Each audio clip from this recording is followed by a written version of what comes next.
সেই অভিজ্ঞতা নিয়ে যদি ধৈর্য এত কম থাকে, কি লড়াই লড়বো আমরা? এখানে 2 ঘন্টা একটু কষ্ট করতে পারবো না।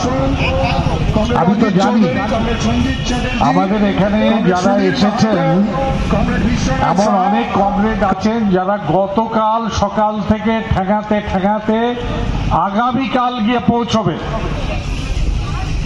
এত কষ্ট।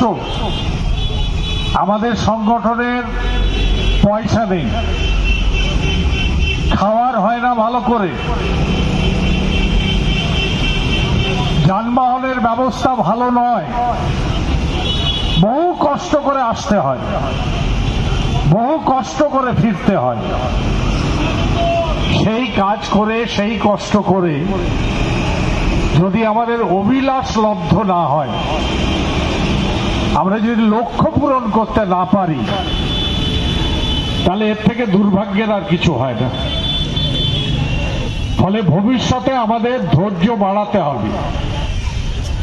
ধৈর্য যদি না বাড়াতে পারি, সহ্য ক্ষমতা যদি না বাড়াতে পারি, তাহলে যে লড়াইয়ের কথা আমরা স্বপ্ন দেখছি, এখানে শুনলেন যে একটা ট্রেড ইউনিয়ন সংগঠন তারা এআইটিউসির অ্যাফিলিয়েশন দিচ্ছে। আপনারা এও স্বল্প পরিসরে শুনেছেন যে আমাদের এআইটিউসি হচ্ছে সনাতন, সব থেকে পুরনো, আদি, একমাত্র ট্রেড ইউনিয়ন অর্গানাইজেশন ভারতবর্ষে। ব্রিটিশ শাসনের কালে ব্রিটিশ সাম্রাজ্যবাদের বিরুদ্ধে লড়াই করার জন্য গড়ে তোলা হয়েছিল 1920 সালে, এবং তারপরে দেশ স্বাধীন হয়েছে। স্বাধীন হওয়ার সাথে সাথে এআইটিউসি ভাঙতে শুরু করেছে। এআইটিউসি ভেঙেছে ভেঙেছে ভেঙেছে। আজকে প্রতিটি রাজনৈতিক দলেরই একটা ট্রেড ইউনিয়ন সংগঠন। শ্রমিকরা বিভক্ত। শ্রমিকরা বিভক্ত মানে হচ্ছে শ্রমিক আন্দোলন দুর্বল। এই শ্রমিক আন্দোলনকে সবল করতে না পারলে আজকে যে আক্রমণের মুখে আমরা পড়েছি, সেটা ইংরেজ আমলকেও লজ্জা দিচ্ছে। আপনারা যারা পরিসংখ্যান নিয়ে ঘাটাঘাটি করেন তারা দেখবেন যে ব্রিটিশ পিরিয়ডে শ্রমিকদের উপরে এত অত্যাচার হয়নি যা মোদির আমলে হচ্ছে। ব্রিটিশদের আমলে এত হারে বেকারি ছিল না যা আজকে মোদির জামানায় হচ্ছে। এত মুদ্রাস্ফীতি, মূল্যবৃদ্ধি এ মোদির জামানায় হচ্ছে। এবং সব থেকে বড় কথা হচ্ছে ভারতবর্ষের গরিব মেহনতি কালে আইনে পরিণত হয়েছিল, সেইগুলো সব কেড়ে নেওয়া হচ্ছে।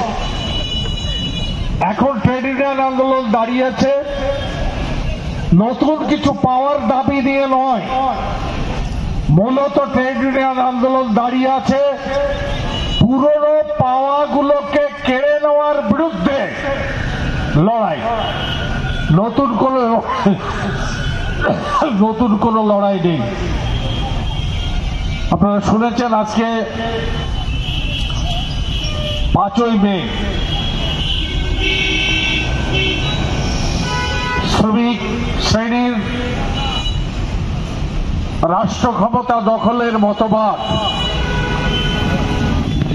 তার স্রষ্টা কার্ল মার্কসের জন্মদিন, 208তম জন্মদিন। সারা দেশে, সারা পৃথিবীতে এই দিনটা পালিত হচ্ছে। এই মার্ক্সী লোক এমন লোক যে প্রথম বলেছিলেন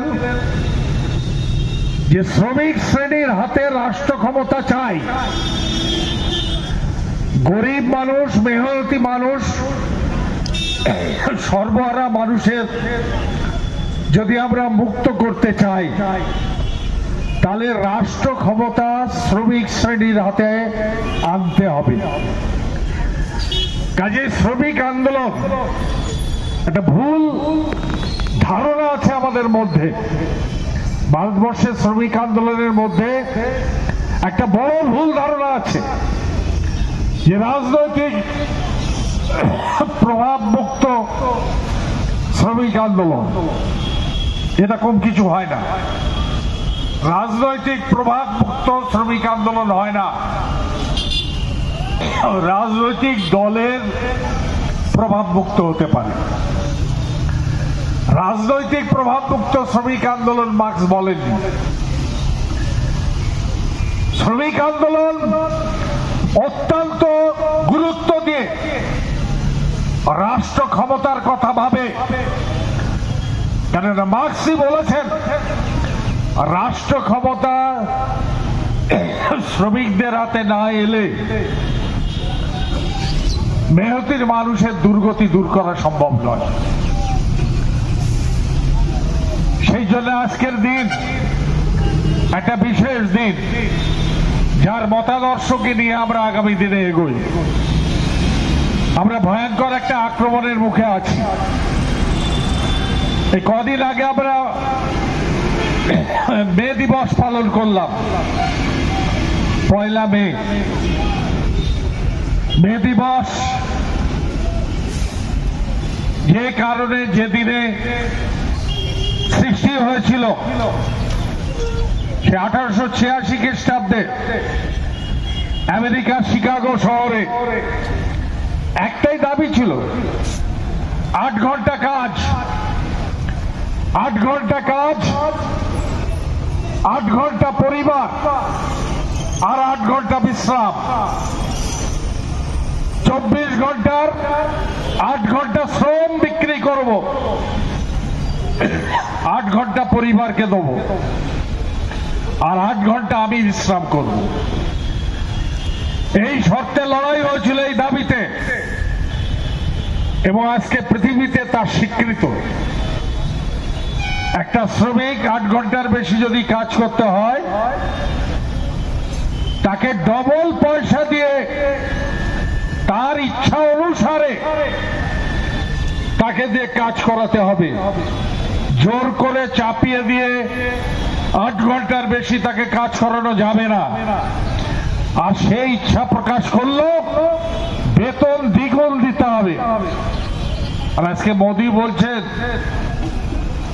8 ঘন্টা কাজের দিন চলে যাচ্ছে, এখন 10 ঘন্টা 12 ঘন্টা কাজ করতে হবে। অলরেডি প্রাইভেট সেক্টর গুলোতে ইন্ট্রোডিউস হয়ে গেছে 10 ঘন্টা 12 ঘন্টা কাজ। আইটি সেক্টর গুলোতে 16 ঘন্টা 18 ঘন্টা কাজ। 35 বছর 36 বছর বয়সে বুড়ো হয়ে যাচ্ছে মানুষ। মোদি আইন করতে চলেছেন। এই যে শ্রম কোডের কথা বলা হচ্ছে, 40-42টা শ্রমিকদের জন্য আইন, সেগুলোর একটা প্যাকেজ বানানো হচ্ছে, 4টে আইন। যে আইনে ইউনিয়নের অধিকার থাকবে না, শ্রমিকদের সংগঠন করার অধিকার থাকবে না, ধর্মঘট করার অধিকার থাকবে না, দাবি করার অধিকার থাকবে না, অর্থাৎ 8 ঘন্টা কাজ আর থাকবে না। আমাদের এখানে মূল স্লোগানটা হচ্ছে, ঠিকই দেওয়া হচ্ছে 8 ঘন্টা কাম আর 26,000 দাম। এই আমাদের মূল স্লোগান, এর মধ্যে অন্তর্নিহিত আছে বাকি দাবি। 8 ঘন্টা কাম, 26,000 দাম।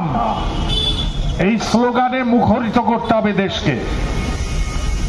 এই স্লোগানে যদি মুখরিত না করতে পারি, আমাদের এখান থেকে ডেপুটেশন গেছে, আমি শুনলাম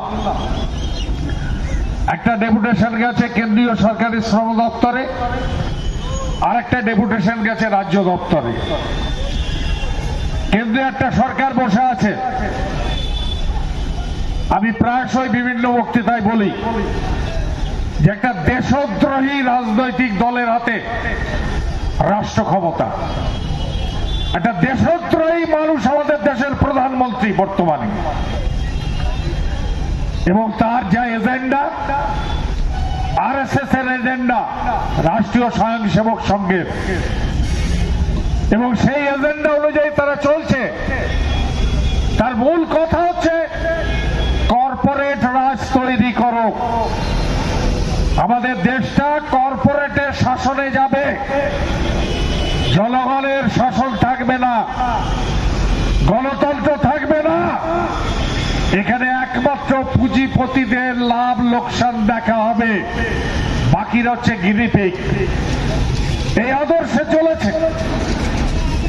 দুর্ভাগ্য হলো যে আমাদের পশ্চিম বাংলার একটা ট্র্যাডিশন ছিল, সেই পরম্পরার সঙ্গে কোনো মিল নেই।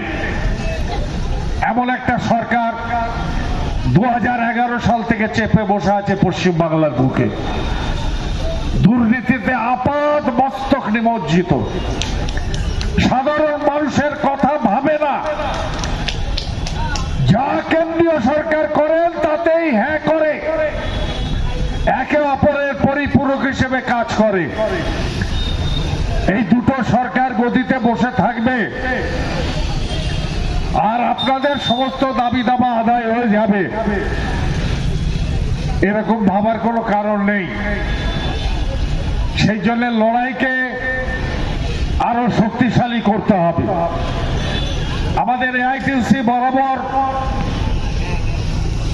ট্রেড ইউনিয়ন, নানা ট্রেড ইউনিয়ন শ্রমিকদের মধ্যে বিভাজন, তার বিরুদ্ধে কথা বলে এসেছে। আমরা এআইটিউসি একটা স্বাধীনভাবে একটা মতাদর্শকে ধরে চলবার চেষ্টা করে এসেছি। এখানে দলতন্ত্র নেই, তা সত্ত্বেও আমরা বলেছি মার্জার আমরা বলছি না, কিন্তু আজকে যে আক্রমণ ভারতবর্ষের শ্রমিক শ্রেণীর উপরে নেমে এসছে, শ্রমিকদের যদি বাঁচাতে হয়, দেশকে যদি বাঁচাতে হয়, দেশের অধিকাংশ মানুষ, মেহনতি মানুষ, তাদের যদি বাঁচাতে হয়, তাহলে আজকে কমন মিনিমাম প্রোগ্রামের ভিত্তিতে সমস্ত শ্রমিক সংগঠনগুলোকে ঐক্যবদ্ধ হতে হবে। যারা এই ঐক্যের মধ্যে আসবেন না, তাদেরকে চিহ্নিত করতে হবে শ্রমিক বিরোধী বলে। আমাদের সৌভাগ্য যে আমাদের এআইটিউসির এতে খুব গুরুত্বপূর্ণ ভূমিকা আছে। গত কয়েক বছর ধরে ভারতবর্ষে একটা শ্রমিক সংগঠনগুলোর মধ্যে কোঅর্ডিনেশন তৈরি হয়েছে, একটা মঞ্চ তৈরি হয়েছে। সেই মঞ্চ ঐক্যবদ্ধভাবে লড়াই করে, সবাইকে সঙ্গে নিয়ে, ঝান্ডার রং বর্ণ না দেখে। কখনো কখনো কেউ কেউ তাতে বিভাজন করার চেষ্টা করেন, আবার তেমনি কেউ কেউ মনে করেন আজকে ট্রেড ইউনিয়ন আন্দোলন একটা স্রোতধারায় বইয়ে দেওয়া উচিত। একই স্রোতধারায় ট্রেড ইউনিয়ন আন্দোলন যদি বলানো যায়, তাহলে ট্রেড ইউনিয়ন আন্দোলন শক্তিশালী হয়। একটু আগে আমাদের বন্ধু শৈলেন বাবু বললেন, কমরেড শৈলেন বাবু, তারা অ্যাপিলিয়েশন নিচ্ছেন। এর আগে আমরা শুনেছিলাম এইচএমএস তারা সিদ্ধান্ত করেছিল এক সময় মার্জার করবে তারা এআইটিউসির সঙ্গে, যে কোনো কারণেই হোক সেটা হয়নি। এআইটিউসি চিরকাল শ্রমিক ঐক্যের পক্ষে ঐতিহাসিক ভূমিকা পালন করেছে। আগামী 20 মে সারা ভারত ধর্মঘট ডাকা হচ্ছে, সাধারণ ধর্মঘট। ইতিমধ্যে বিভিন্ন স্বাধীন যে সমস্ত ট্রেড ইউনিয়ন সংগঠন আছে বিভিন্ন সেক্টরে, কোলে বলুন, অয়েল বলুন, স্টিল বলুন, ব্যাগ বলুন, সমস্ত সেক্টর থেকে আলাদা আলাদা করে 20 মে সারা ভারত সাধারণ ধর্মঘট সফল করার ডাক দেওয়া হয়েছে। আমরা বামপন্থী দলগুলো ইতিমধ্যে সারা ভারতবর্ষে, পশ্চিমবাংলায় বামফ্রন্ট, আমরা সর্বাত্মক ভাবে এই ভারত বন্ধকে সমর্থন করার পক্ষে সক্রিয় ভূমিকা গ্রহণ করব সিদ্ধান্ত গ্রহণ করেছি। সুতরাং সামনের দিন খুব বড় লড়াই। কমরেড মার্কসের একটা কথা বলে আমি আমার বক্তৃতা শেষ করব। সেটা হচ্ছে, কমরেড মার্কস বলেছিলেন, এটা বিশ্বাস করো, এই বিশ্বাসের কোনো পরিবর্তন নেই। সেটা হচ্ছে, মানুষ চিরকাল শোষণ, অত্যাচার, বঞ্চনা, নিপীড়ন সহ্য করবে না।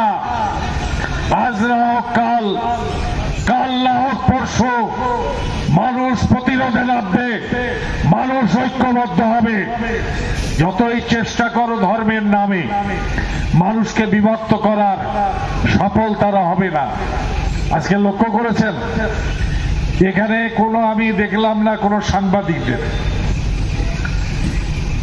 কালান্তর আমি জানি না গণশক্তি এসছে কিনা, তাছাড়া কোন বুর্জোয়া তথাকথিত সংবাদ মাধ্যম, ইলেকট্রনিক কিংবা প্রিন্টিং মিডিয়া আমি দেখলাম না। কয়েকটা ইলেকট্রনিক এসেছিল, এক ঝলক নিয়ে চলে গেছে। আমি জানি না কালকে এর প্রচার কি হবে, কিন্তু শুভেন্দু অধিকারী 50টা লোক নিয়ে হিন্দু হিন্দু ভাই ভাই স্লোগান লাইভ, সমস্ত ইলেকট্রনিক চ্যানেলে লাইভ। মমতা ব্যানার্জি মুয়াজ্জেম মৌলানাদের নিয়ে স্টেডিয়ামে মিটিং লাইভ। আর এখানে কয়েক হাজার শ্রমিক পশ্চিমবাংলার বিভিন্ন কোনা প্রান্তর থেকে এসে তাদের প্রতিনিধিরা গেছে কেন্দ্রীয় শ্রম দপ্তরে, তাদের প্রতিনিধিরা গেছে রাজ্যের শ্রম দপ্তরে তাদের মেমোরেন্ডাম পেশ করতে। এখানে তারা আওয়াজ তুলছে যে 8 ঘন্টা কাম, 26,000 দাম। তাকে কভারেজ করার জন্য আমাদের পশ্চিমবঙ্গের মিডিয়া নিয়ে আজকে রাজনীতিতে আলোচ্য বিষয় হচ্ছে তুমি হিন্দু না আমি মুসলমান। প্রচার করা হচ্ছে যে পহেলগাঁওয়ে বেছে বেছে হিন্দু মারা হয়েছে। আমি বলছি, দুষ্ট জনেরা বলছে যে এটা কোনো সন্ত্রাসবাদীদের কাজ না, এটা আমাদের দেশের রাজনৈতিক নেতাদের কাজ। তা প্রমাণ করুন যে এটা আপনাদের কাজ নয়। আজকে আমরা তো পাগল নই, নিরক্ষর নই। পাকিস্তান, বাংলাদেশ, ভারত, এই 3টে উপমহাদেশ জুড়ে যা শুরু হয়েছে, কদিন ধরে দেখছেন মোদী নাকি ভয়ঙ্কর বদলা নেবে। কি বদলা আমরা কেউ বুঝতে পারছি না।